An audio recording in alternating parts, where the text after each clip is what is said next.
আসসালামু আলাইকুম। সম্মানিত শ্রোতা বন্ধুরা, আপনাদের সম্মুখে গুরুত্বপূর্ণ আলোচনা নিয়ে আসছেন হযরত মাওলানা শেখ মাইনুদ্দিন আনসারী ফুলপুরি সাহেব। হযরত মাওলানা শেখ মাইনুদ্দিন আনসারী ফুলপুরি সাহেব। যাবে না, হিসাব কঠিন, বান্দার ভরটা কঠিন। খেয়াল করতে হবে, এই শিক্ষাটাই রাসূল দিয়েছেন। আবার কারো মনে কোনো কষ্ট দেওয়া যাবে আরে বাবা ভরে যান।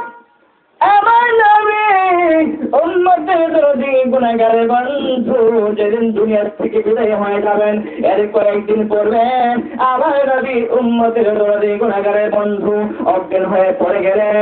আমার নবীর মাথায় পানি ঢালার পরে আমার নবীর জ্ঞান যখন ফিরে এসেছে, ওই সময় সাহাবীদেরকে ডেকে বলে, সাহাবীরা রে, আমার মন কয়, আমার মন সাক্ষী দেয়, আমি নবী পর্দা নিশি হইয়া যাইব, আমি নবী দুনিয়া থেকে বিদায় হইয়া যাইব। সুতরাং এতদিন তোমাদের সাথে চলাফেরা করেছি, আর এতদিন তোমাদের সাথে চলাফেরা করেছি, তোমাদেরকে যে কোনো কষ্ট দিয়ে থাকে, আঘাত করে থাকি রে, এই মুহূর্তে তোমাদের সেই প্রতিশোধ গ্রহণ করে নিতে পারো। ওই সময় সাহাবীরা দুটো চোখের পানি ছেড়ে দিলেন। ইয়া রাসূলুল্লাহ, ইয়া হাবিবাল্লাহ, পানি নবী গো, না গো, আপনি হলেন আল্লাহর নবী, আল্লাহর বন্ধু, আল্লাহর রাসূল, আপনার কোনো ভুল হতে পারে না, আপনি কোনো ভুল করতে পারেন না। নবী গো, ও নবী, পানি নবী গো, ভুল করলে আমরা করতে পারি। ইয়া রাসূলুল্লাহ, ইয়া হাবিবাল্লাহ, পানি নবী গো, ও পানি নবী, হয়তো আমরা ভুল করতে পারি, সুতরাং আমাদেরকে ক্ষমা করে দেন। এমন সময় আমার নবী ডাক দিয়ে কয়ে, সাহাবীরা রে, ও আমার সাহাবীরা শোনো, আমি রাসূল হইলে কি হবে, আমার তো ভুল হতে পারে, সুতরাং তোমাদেরকে যদি কোনো আঘাত করে থাকি, কষ্ট দিয়ে থাকি, এই মুহূর্তে সেই প্রতিশোধ তোমরা গ্রহণ করে নিতে পারো। এই কথা বলার পরে মজলিসের মাঝখান থেকে একটা সাহাবী দাঁড়িয়ে গেলেন। ইয়া রাসূলুল্লাহ, ইয়া হাবিবাল্লাহ, পানি নবী গো, ও পানি নবী, আমি যেদিন কালিমা পড়েছিলাম, এর কয়েকদিন পরে আপনি নবী আপনাকে একটা আঘাত করেছেন চাবুক দ্বারা, নবী গো, ও পানি নবী, ওই কথাটা মনে হলে এখনো কলিজাটা ফাইটা যায়। ইয়া রাসূলুল্লাহ, ইয়া হাবিবাল্লাহ, পানি নবী গো, জানতে চাই এটা কিভাবে সমাধান দেওয়া যাবে, এটার সমাধান কি সেটা জানতে চাই। ওই সময় আরে নবী উম্মতের দরদি গুনাহগারের বন্ধু দুটো চোখের পানি ছেড়ে দিলেন। সাহাবীরা, বন্ধুত্বের কাজ করেছ, ভালোবাসার প্রমাণ দেখিয়েছ, আসলে এই মুহূর্তে তোমার সেই প্রতিশোধ গ্রহণ করে নাও। ওই সময় আবু বকর সিদ্দিক রাদিয়াল্লাহু তাআলা ডেকে বলে, ও নবী গো, ও পানি নবী, আমি আবু বকর থাকতে আপনার গায়ে আঘাত করতে দেওয়া যাবে না। আমি আবু বকর একটার বিনিময়ে 10টা আঘাত সহ্য করব নবী গো, তারপর আপনার গায়ে আঘাত করতে দেওয়া হবে না। ওমর ডাকি, ইয়া রাসূলুল্লাহ, ইয়া হাবিবাল্লাহ, নবী গো, না, আপনার গায়ে আঘাত করতে দেওয়া হবে না। এই সময়ে আমার নবী কয়, সাহাবীরা রে, ও আমার সাহাবীরা, আমাকে যদি ভালোবাসো, আমাকে যদি ভালোবাসার প্রমাণ দেখাইতে চাও, আমার ঋণ আমাকে পরিশোধ করতে দাও। জোরে জোরে কন্যা সুবহানাল্লাহ। আমার নবী কি শিক্ষা দিয়েছেন, যদি দুনিয়ার থেকে বিদায় হও, তাহলে পুরোপুরি ভাবে ঋণ মুক্ত হইয়া বিদায় হইও। জোরে কন্যা সুবহানাল্লাহ। এই শিক্ষাটা কার জন্য? আমাদের জন্য এই শিক্ষা। এই বান্দারা শুনো, উম্মতেরা শুনো, তোমাদের জন্য একটি শক্তিশাল জিন্দেগি আমি রাসূল কেটেছি, শক্তিশাল নয়, আমার পর্যন্ত কাটতে থাকবো তোমাদের জন্য সুতরাং আমার কথা মানবা, আমার কথা হলো আমার আদর্শবান হইয়া যাইবা। আমার আদর্শবান হইতে গেলে পুরাপুরি ভাবে ঋণ মুক্ত হয়ে দুনিয়ার থেকে বিদায় হইবা। জুড়ে বললাম সুবহানাল্লাহ।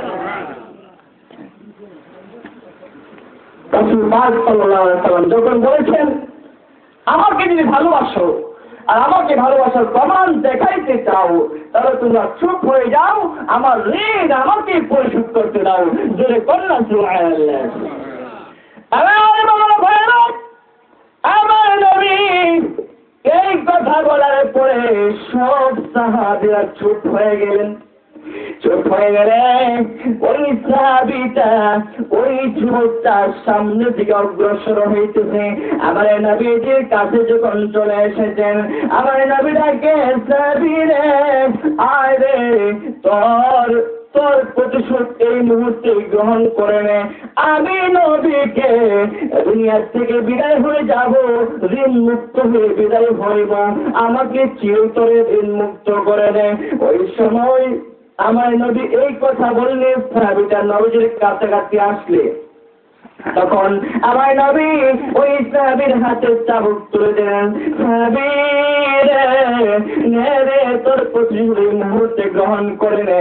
ওই সময় ওই সাহাবীর ডাকে বলেন ইয়া রাসূলুল্লাহ ইয়া হাবিবাল্লাহ, তারে নবী গো নবী আমাকে যখন আঘাত করেছিলেন ওই সময় তো আমার গায়ে কোনো কাপড় ছিল না।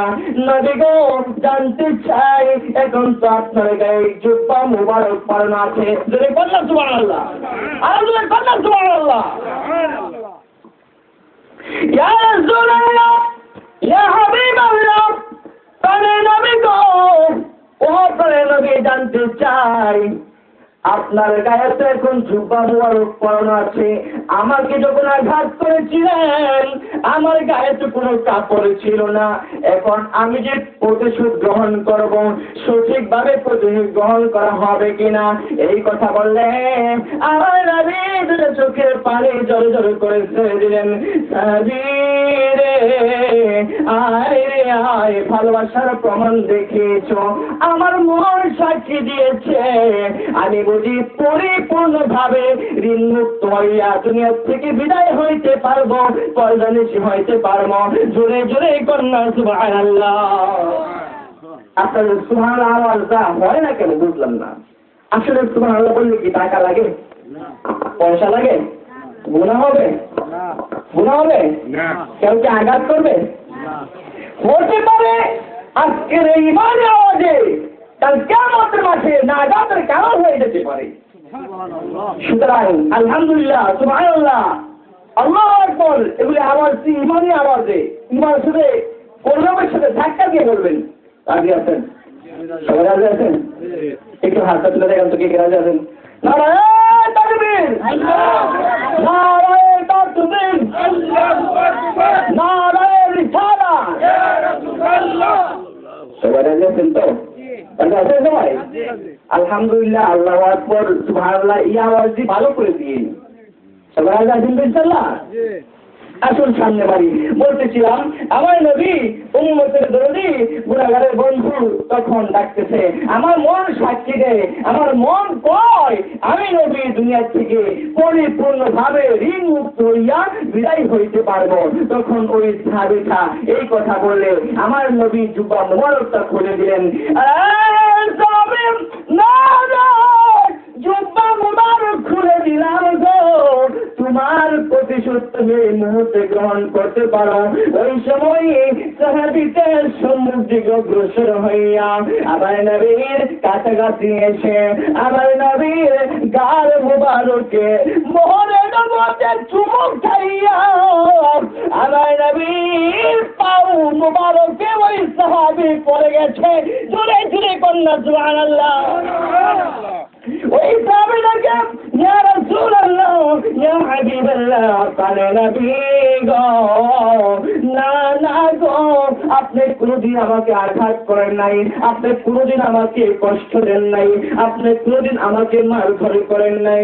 ইয়া রাসূলুল্লাহ, ইয়া হাবিবাল্লাহ, তাহলে নবী গো, আমি যেদিন কালিমা পড়েছিলাম ওই দিন থেকে আমার একটি ইচ্ছা ছিল গো নবী, আপনার মোহরের নবুতে চুমু খাওয়ার জন্য। নবী গো, আমি অনেক চেষ্টা করেছি কিন্তু পারে নাই। ইয়া রাসূলুল্লাহ, ইয়া হাবিবাল্লাহ, তাহলে নবী গো, যেহেতু শুনেছি আপনি নবী পর্দানিশী হইয়া যাইবেন, দুনিয়া থেকে বের হয়ে যাবেন, তার মানে হলো মনের আশা মনে রইল, পূরণ হইল না। ইয়া রাসূলুল্লাহ, ইয়া হাবিবাল্লাহ, নবী গো, আপনি আমাকে আঘাত করেন নাই, বরং আপনাকে আপনার মনে নবুয়তের চুমু খাওয়ার জন্য এই অভিনয় করেছি। আমার নবী কাইসাফির মোহরের নবুয়তের চুমু খাইলে না আল্লাহ জাহান্নামটাকে হারাম করে দিলে, জোরে জোরে কন্যা সুবহানাল্লাহ।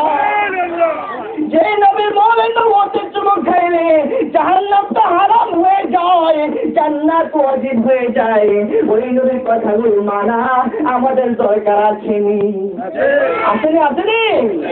ওই নবীর আদর্শবান হওয়ার জন্যই আল্লাহ পাক পবিত্র কোরআন কারিমে ওয়াজ করেছেন, লাকাদ কানা লাকুম ফি রাসূলিল্লাহি উসওয়াতুন হাসানাহ। পৃথিবীর মানুষেরা, আমার বন্ধু, যে বন্ধুর প্রেমে আমি আল্লাহ তাআলা আসমান জমিন জান্নাত সূর্য সব কিছু আমি আল্লাহ যেই নবীর প্রেমে বানাইয়াছি রে, পৃথিবীর মানুষেরা ওই নবীর আদর্শবান হইয়া যাও, ওই নবীর কাছে আদর্শ তালাশ করো, ওই নবীর আদর্শবান হইয়া যদি কবরে আসতে পারো। পৃথিবীর মানুষেরা শুনো, ওই নবীর আদর্শবান হইয়া যদি কবরে আসতে পারো রে, তোমার ওই কবরটা হয়ে যাবে জান্নাতের বাগান। জোরে জোরে কন্যা সুবহানাল্লাহ, আরো জোরে কন্যা সুবহানাল্লাহ, আল্লাহু আকবার। তাহলে নবীর আদর্শবান হইতে রাজি আছেন? আসলে আদর্শের মধ্যে এমন কি আছে মানুষকে কষ্ট দেওয়া, মানুষের কোনো ক্ষতি করা, নামাজ ছেড়ে দেওয়া, রোজা ছেড়ে দেওয়া? তার মানে নামাজ পড়বেন তো ইনশাআল্লাহ? নামাজটা পড়বেন, নামাজটা পড়তে হবে, অবশ্যই পড়তে হবে, একটা পর্যায় অবশ্যই নামাজটা পড়তে হবে। রোজার সময় আসলে রোজা অবশ্যই রাখতে হবে, কি হবে না? না দরজা বন্ধ করে খাইলে আল্লাহ দেয় না, আল্লাহ দেয়নি। আল্লাহ পাক পবিত্র কোরআনে বলছেন, ইন্নাল্লাহা ইয়ালামু গায়বাস সামাওয়াতি ওয়াল আরদ, আল্লাহু বাসীরুম বিমা তা'মালুন। সুবহানাল্লাহ।